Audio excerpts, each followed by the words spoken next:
मैंने सिस्टम अंदर से देखा है, मैं समझता हूं सिस्टम को, इसलिए मोदी जी मुझसे डरते हैं। सब कुछ देखा है मैंने, सब समझता हूं।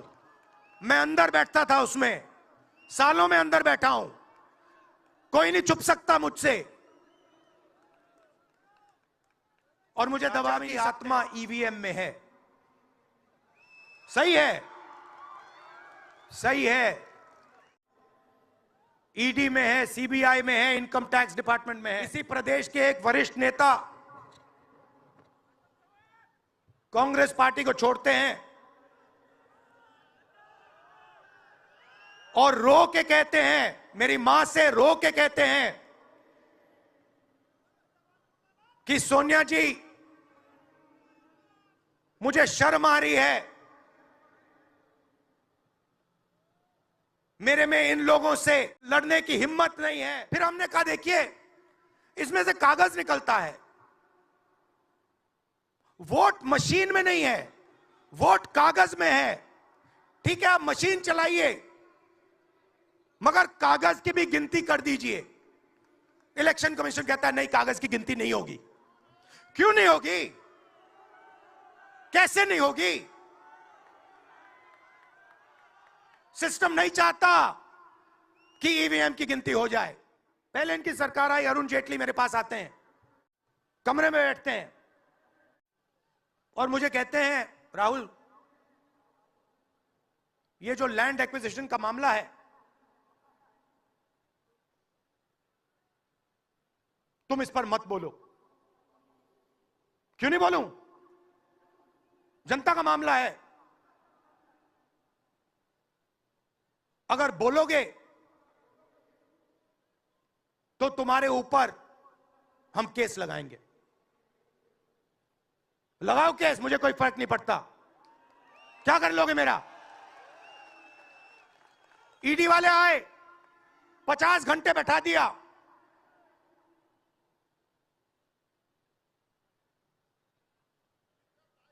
अंत में पता है क्या बोलता है ईडी का अफसर? मुझे पता है क्या बोलता है? कहता है, राहुल जी आप किसी से नहीं डरते हो, आप नरेंद्र मोदी को हरा सकते हो।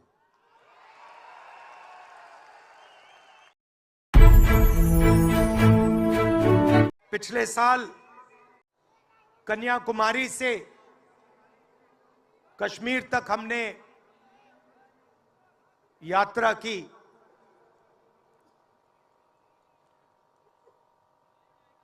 यात्रा करनी पड़ी। अगर मैं अपने आप से पूछता 2004 में, 2010 में, 2014 में कि मुझे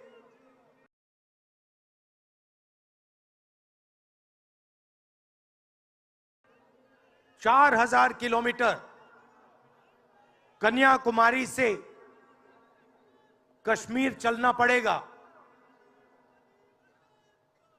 मैं ऐसी बात सोच भी नहीं सकता था।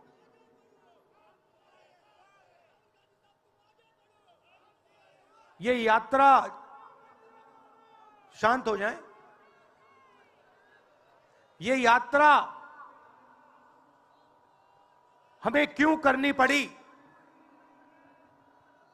क्योंकि देश का जो कम्युनिकेशन का सिस्टम है, चाहे वो मीडिया हो, सोशल मीडिया हो, वो आज देश के हाथ में नहीं है। जनता के जो मुद्दे हैं, बेरोजगारी, हिंसा, नफरत, महंगाई, किसानों के मुद्दे, अग्निवीर के मुद्दे, जवानों के मुद्दे, वो मुद्दे आपको मीडिया में नहीं दिखाई देंगे। तो हमने ये यात्रा करनी पड़ी। क्योंकि और कोई चारा नहीं था। देश के ध्यान को पकड़ने के लिए विपक्ष को 4000 किलोमीटर, और सिर्फ राहुल गांधी नहीं चला, यह गलतफहमी में मत रहिए कि ये राहुल गांधी चला है। सब पार्टियों के, सब विपक्ष के पार्टियों के लोग चले, सब नेता आए, हिंदुस्तान का पूरा विपक्ष इन यात्राओं में शामिल हुआ। शरद पवार जी आए, उद्धव जी आए, तेजस्वी आए।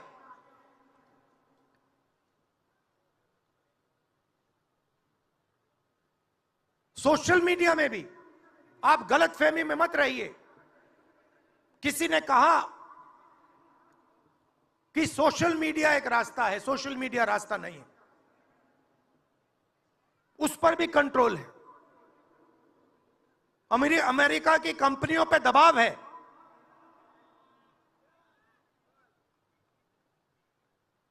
तो काफी डिस्कशन होता है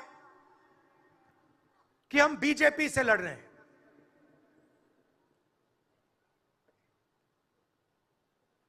लोग सोचते हैं कि हम सब एक राजनीतिक दल के खिलाफ लड़ रहे हैं। देश भी सोचता है कि ये जो नेता स्टेज पे बैठे हैं अलग अलग पॉलिटिकल पार्टी से हैं, ये एक राजनीतिक पार्टी से लड़ रहे हैं। ये सच नहीं है, ये गलत है। हम राजनीतिक पार्टी से नहीं लड़ रहे हैं और ये समझने की जरूरत है। हिंदुस्तान के युवाओं को यह बात समझनी होगी। कोई और कहता है ये सब लोग एक व्यक्ति के खिलाफ लड़ रहे हैं, नरेंद्र मोदी के खिलाफ लड़ रहे हैं। नहीं, हम एक व्यक्ति के खिलाफ भी नहीं लड़ रहे हैं। ना हम बीजेपी के खिलाफ लड़ रहे हैं, ना हम एक व्यक्ति के खिलाफ लड़ रहे हैं। एक व्यक्ति को चेहरा बनाकर ऊपर डाल रखा है।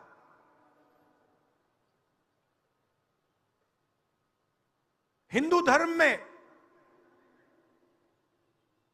शक्ति शब्द होता है। हम शक्ति से लड़ रहे हैं, एक शक्ति से लड़ रहे हैं। अब सवाल उठता है वो शक्ति क्या है? जैसे किसी ने यहां कहा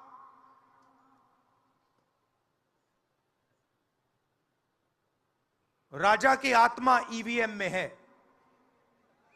सही है, सही है। राजा की आत्मा ईवीएम में है।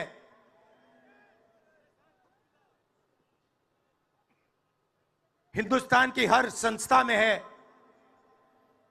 ईडी में है, सीबीआई में है, इनकम टैक्स डिपार्टमेंट में है। एक वरिष्ठ नेता, नाम नहीं लेना चाहता हूं,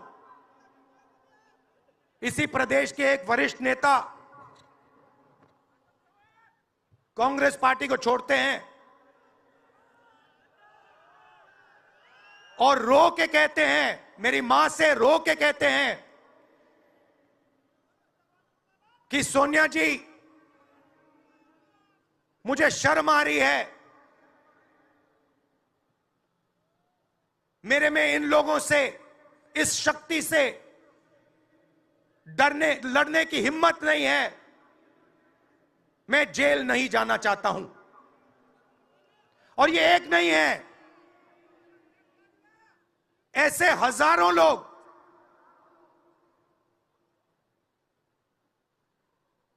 डराए गए हैं। क्या आप सोचते हो शिवसेना के लोग, एनसी के लोग ऐसे ही चले गए? नहीं, जिस शक्ति की मैं बात कर रहा हूं, उन्होंने उनका गला पकड़कर उनको बीजेपी को ओर किया है और वो सब डर के गए हैं।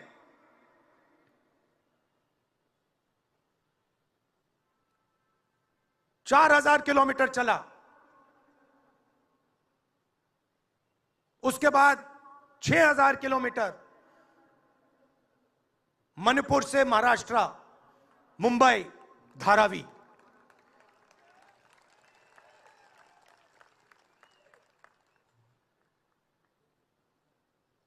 क्या मैंने देखा, क्या सुना, मैं आपको समझा नहीं सकता। शब्द नरेंद्र मोदी भाइयों और बहनों सिर्फ मास्क है, मुखौटा है। जैसे ये बॉलीवुड के एक्टर हैं, उनको रोल दिया गया है कि भैया आज सुबह आपको ये करना है, कल आपको ये बोलना है, परसों आप ये करोगे, सुबह उठ के समुद्र के नीचे जाओ, चलो सी प्लेन में उड़ो। 56 इंच की छाती नहीं है, खोखला व्यक्ति है।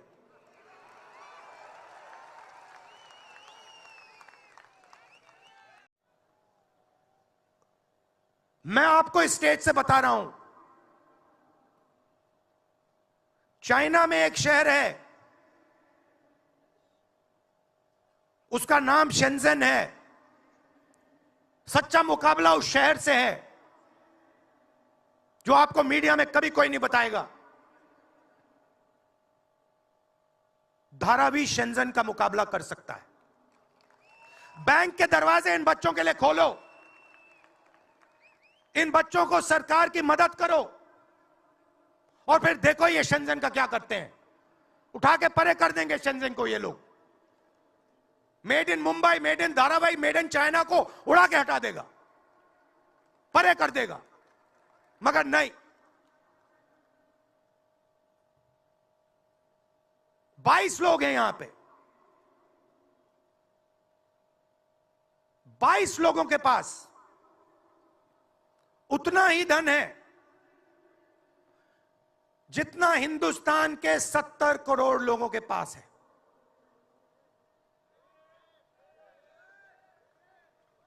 हिंदुस्तान में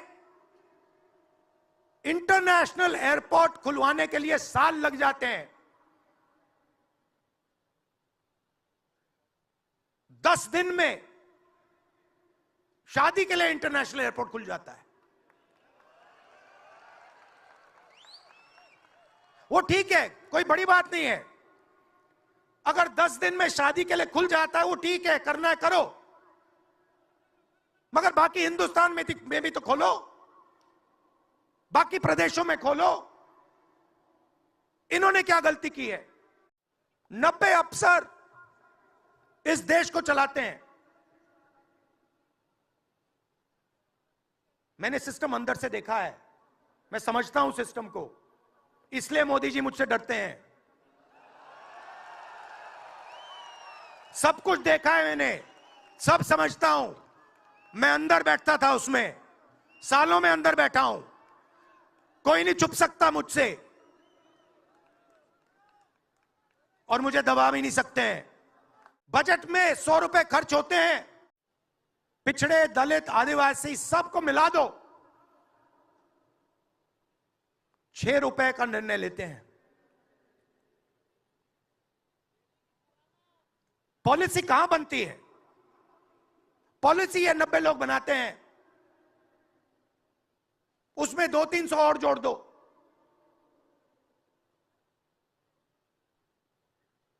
उसमें 50-60 अरबपति जोड़ दो,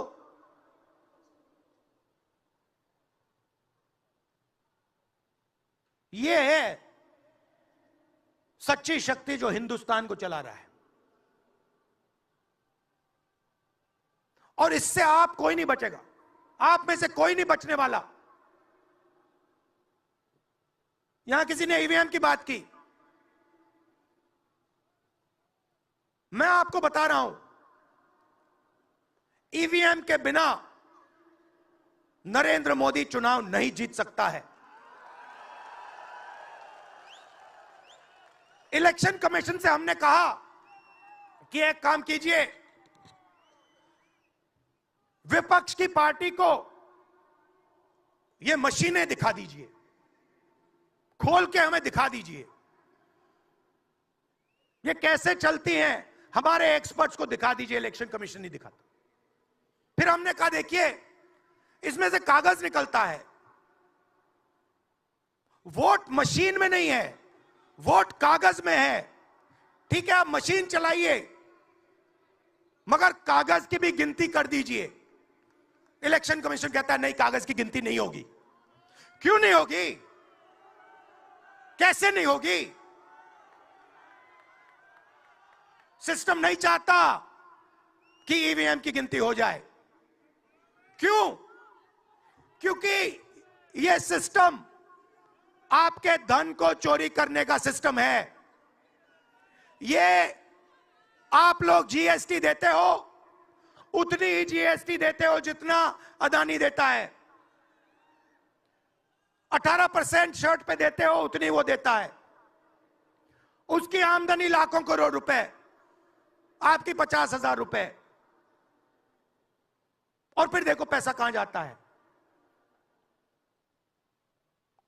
कोई भी स्कीम देख लो, फसल बीमा योजना देखो, 35,000 करोड़ रुपए 16 कंपनियों को जाता है। उसमें आपको एक दलित नहीं मिलेगा, एक पिछड़ा नहीं मिलेगा, एक गरीब नहीं मिलेगा। कानून ये 90 लोग बनाते हैं। पैसा जाता है 16 कंपनियों में। और जब हमारे किसान कहते हैं ओला गिर गया, बारिश हो गई, बर्बाद हो गए, वो कहते हैं भैया नहीं, तुम्हें मुआवजा नहीं मिलेगा, ये तुम्हारा है ही नहीं, तुम्हें कैसे मिलेगा, मर जाओ जाके। नरेंद्र मोदी जी का काम आपके ध्यान को भटकाने का है।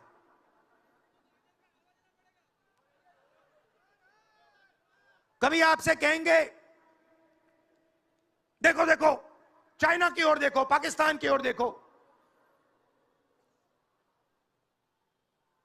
कभी मोबाइल फोन की लाइट ऑन कर देंगे, थाली बजाओ।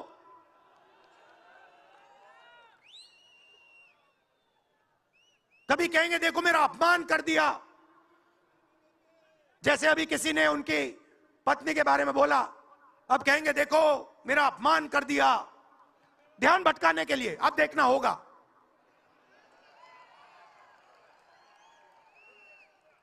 मगर यात्रा में यह सब साफ दिख जाता है, दर्द दिख जाता है, दुख दिख जाता है।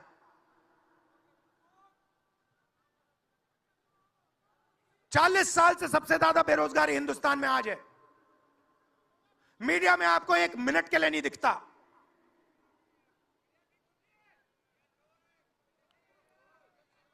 मोबाइल फोन आप देखते हो, चाइना का मोबाइल फोन, शर्ट खरीदते हो, चाइना की शर्ट, जूते खरीदते हो, चाइना के जूते। चाइना के युवा को फायदा हो रहा है। और किसको फायदा हो रहा है? और किसको फायदा हो रहा है? यह आपने कभी पूछा अपने आप से?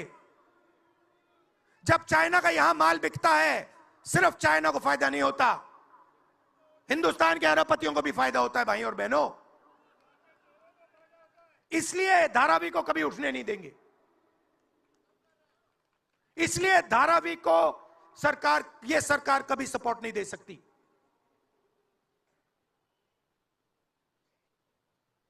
पूरा सिस्टम कंट्रोल में है।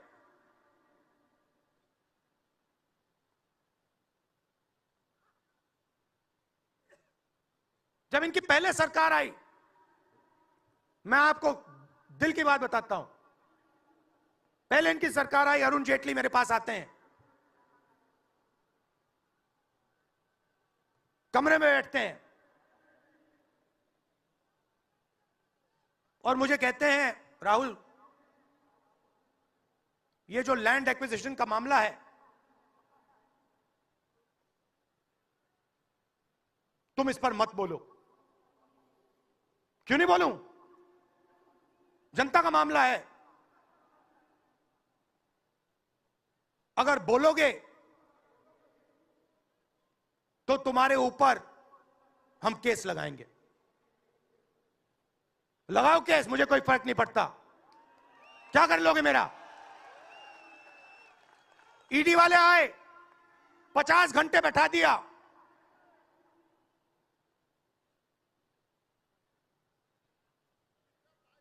अंत में पता है क्या बोलता है ईडी का अफसर? मुझे पता है क्या बोलता है।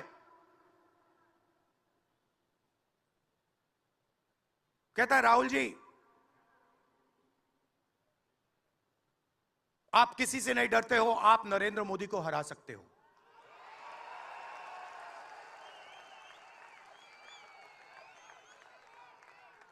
ईडी का अफसर बोलता है मुझे।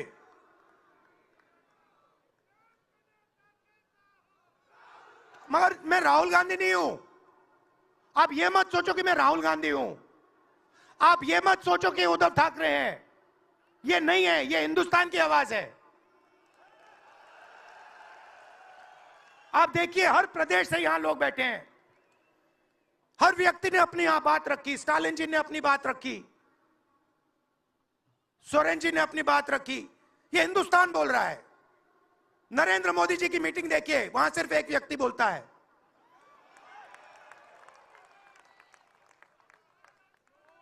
गडकरी जी परे हो जाते हैं, माला के बाहर निकाल देते हैं उनको।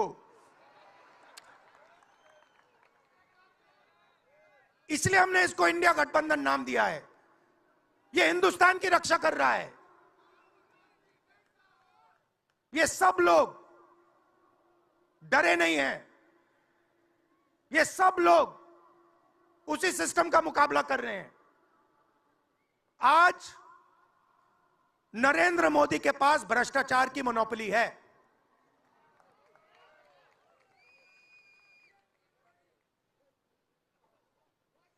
इलेक्टोरल बॉन्ड्स का सिस्टम निकाला।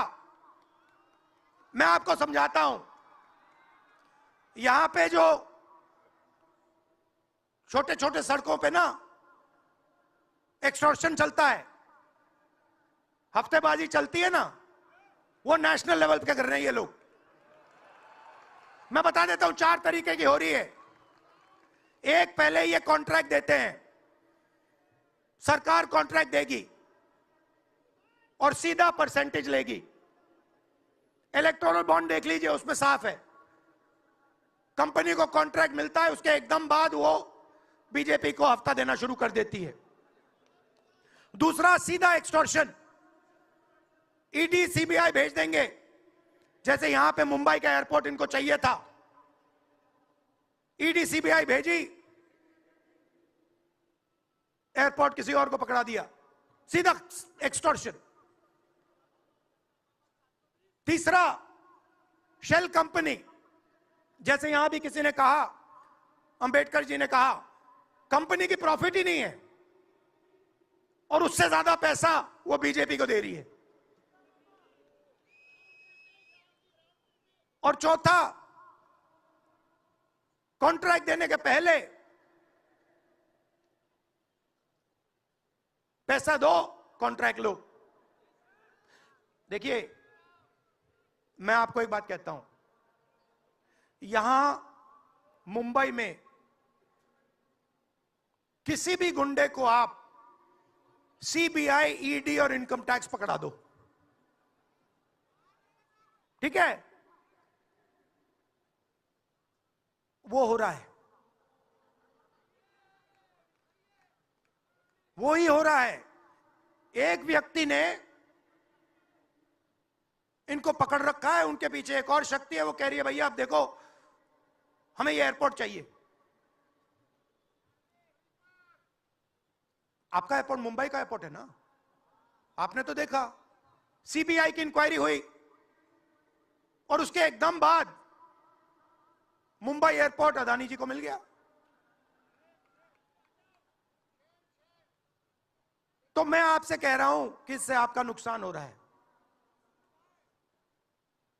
नोटबंदी की, जीएसटी लागू की, जो हिंदुस्तान का रोजगार का सिस्टम था उसको खत्म कर दिया। चाहते हैं कि यहां सिर्फ 20-25 कंपनियों का राज हो। चाहते हैं कि ये जब छोटा धंधा चलाते हैं, सब्जी बेचते हैं, छोटे छोटे दुकानें चलाते हैं, चाहते हैं ये सब खत्म हो जाए, और एक के बाद एक इनको खत्म कर रहे हैं। स्मॉल और मीडियम मैन्युफैक्चरिंग जो है उसको सबको खत्म कर रहे हैं। यही लोग तो चाइना का मुकाबला कर सकते हैं। जो स्मॉल और मीडियम इंडस्ट्री है वही तो चाइना का मुकाबला करेगी, वही तो देश को रोजगार देगी। उस नींव को उड़ा रहे हैं।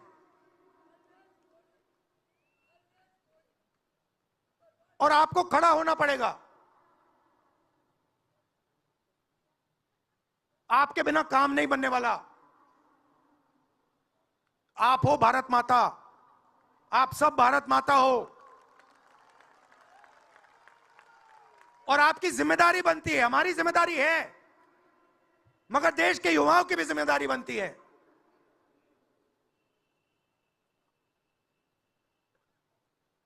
पूरा देश अग्निवीर के खिलाफ है।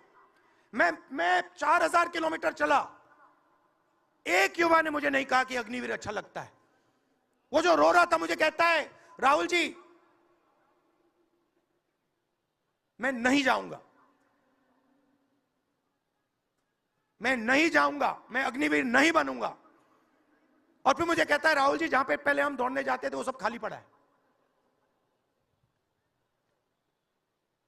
यात्राओं से मुझे बहुत सीखने को मिला। दर्द भी हुआ, चोट भी लगी,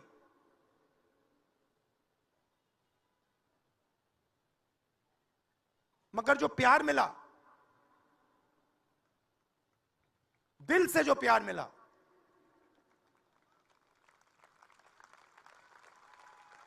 वो उसका कोई मुकाबला ही नहीं है। मैं बता ही नहीं, समझा नहीं सकता आपको। और जो भी आप मुझसे करवाना चाहो, जहां भी आप मुझे बुलाना चाहो, मैं आपके लिए और इस देश के लिए हाजिर हूं। यह नफरत का देश नहीं है, यह मोहब्बत का देश है। नफरत जानबूझ के फैलाई जा रही है।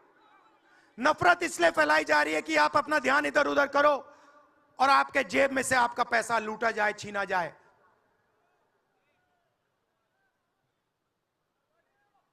तो नफरत को नहीं फैलने दो। जैसे यात्रा से मैसेज निकला,